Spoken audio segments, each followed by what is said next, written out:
It's your boy Hassan, aka the Caramel Cousteau, and welcome back to BIMS TV, your go-to destination for science education. And today, I have a special treat for you. We're gonna meet some conservationists who are changing the game, restoring oysters and protecting oyster reefs. Let's get it! The Chesapeake Bay is the largest estuary in the United States and is home to one of the world's most extensive oyster reefs. These reefs are like underwater cities and are teeming with life, built over generations of oysters growing on top of each other. The Chesapeake Bay's oyster reefs face significant challenges, from habitat loss to pollution. These once thriving ecosystems are in urgent need of restoration to preserve their ecological integrity. The Chesapeake Bay's oyster reefs have faced ongoing decline and degradation due to overharvesting for food, nutrient pollution from things like fertilizers and sewage, and disease. These reefs have shrunk to about 1 to 2% of their former size. Reef reconstruction is another restoration method. Oysters have a particular affinity for growing on their own shells, which presents a challenge when natural shell supplies are limited. Recognizing this issue, organizations like the Chesapeake Bay Foundation have initiated shell recycling programs, encouraging restaurants to contribute their shells for recycling. Yet, in the face of this constraint, scientists and conservationists are innovating with alternative restoration methods, exploring different substrates on which oysters can thrive. While oyster shells remain the optimal substrate for juvenile oyster attachment, the exploration of additional options underscores the adaptive nature of restoration efforts beyond the traditional reliance on replanting oyster shells. Oyster reef sanctuaries also serve as a method for restoration. These sanctuaries are areas in which oyster harvesting is prohibited. They assist in the development of natural disease resistance, protect the most productive areas of oyster development, have high restoration potential based on water quality, serve as reservoirs for oil reproduction and larvae generation to populate other areas. And, if that weren't enough, they have a broad geographic range covering various salinity zones. Now, let's witness the restoration efforts in action. It's truly inspiring to see everyone working together to rebuild these essential habitats, one oyster at a time. Appropriately managed, oyster reefs become a sustainable resource, creating economic growth and contributing billions of dollars in revenue by protecting shorelines and providing a safe haven for other economically important species like blue crab, mussels, and even shrimp. And now I have the amazing pleasure to introduce you to two people who are outside for real. We got Kelly in the house and my boy Jacob. What's up? What's up, everybody? What's up? Now, Kelly, what specifically do you do with CBF?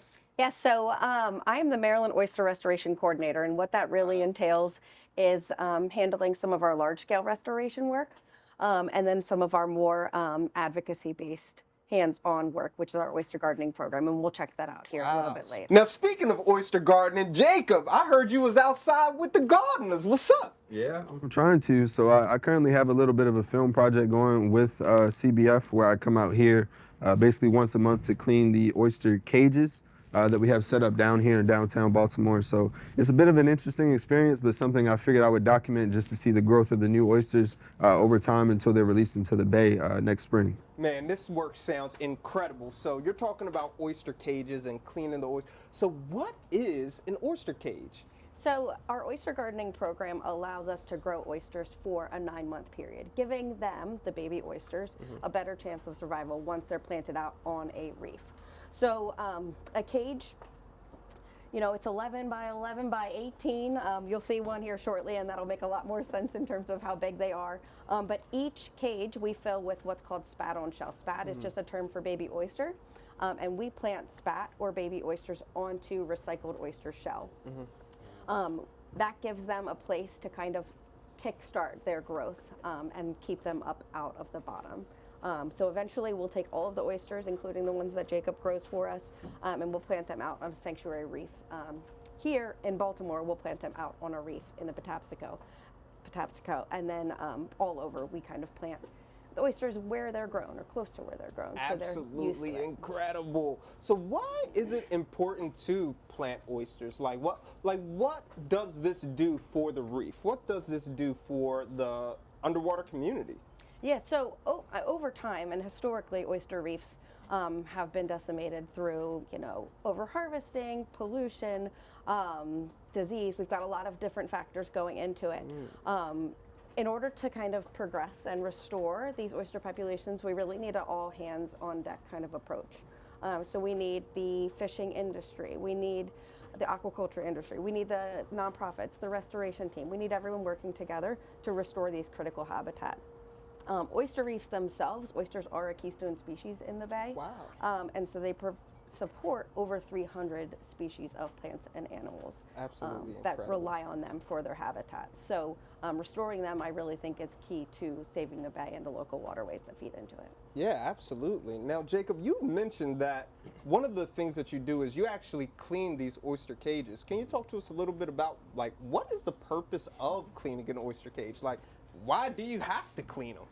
I mean, it's mostly just for, I don't want to say cosmetic reasons, but as it starts to get warmer and as things start to, get warmer in the bay, there's a lot of algae growth and things that are happening on those cages, plus animals and things that shouldn't be inside the cages. Just constantly checking on them once a month, it allows you to kind of get an idea just to make sure that all the oysters in that spat is doing what it's supposed to do.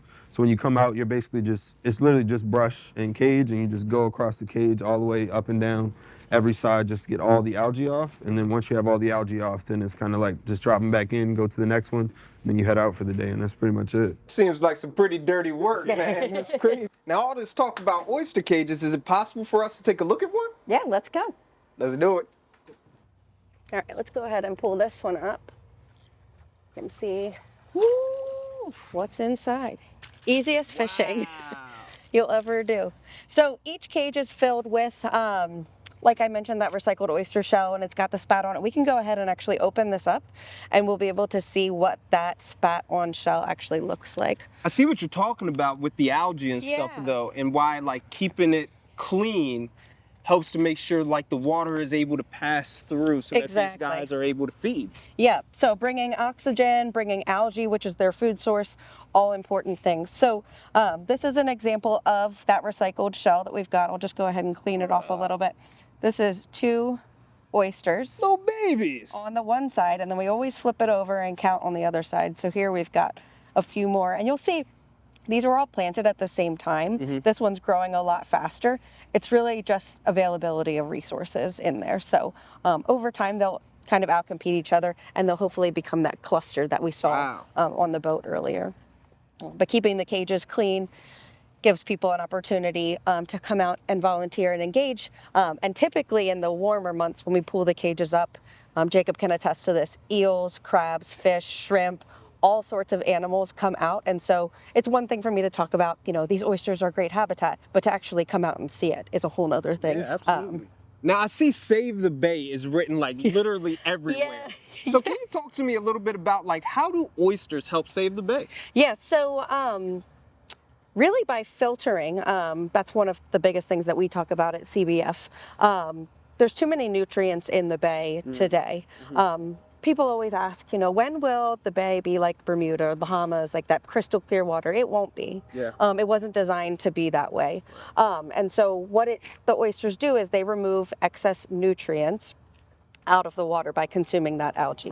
One of the biggest challenges with too much algae in the water is when that algae dies, bacteria will use it up, and they are actually the ones that suck the oxygen out of the water. So when you hear the term dead zone, either in the news, that is what is happening. So too many nutrients getting in the water causes a bunch of algae to bloom, just like if you're fertilizing your lawn, the plants in the bay are those algae, and then when they die, that's when the bacteria use it up. So cool. So Now, they're you helping were to telling me reduce something that. off camera that I just thought was incredible, and it was about this boat over here. Yeah. Now, can you talk to me, or tell folks about what is the significance of this boat, which has obviously seen better days? Yes. So this boat has a lot of historical significance.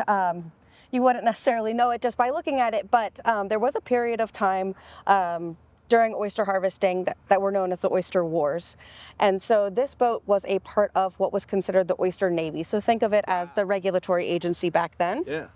So it would go around. The Oyster Wars was a pretty devastating time in terms of the fishery, but also just loss out on the water. You know, oysters are a finite resource, and so there was a war surrounding it. So this boat was kind of regulating the fishery, and so I think it's kind of like a full circle moment to now have oysters growing on every cleat around here. Yeah. We've got around 60 cages right here. It's like it's being memorialized. The thank you for your service. Yes, exactly.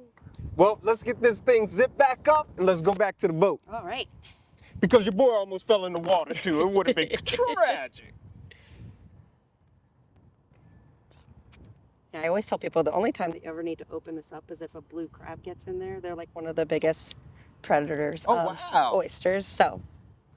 Yeah, and that crab better watch out if I'm the one who find them, because listen here, a blue crab ain't gonna make it. All right, let's put this one back in. Let's do it.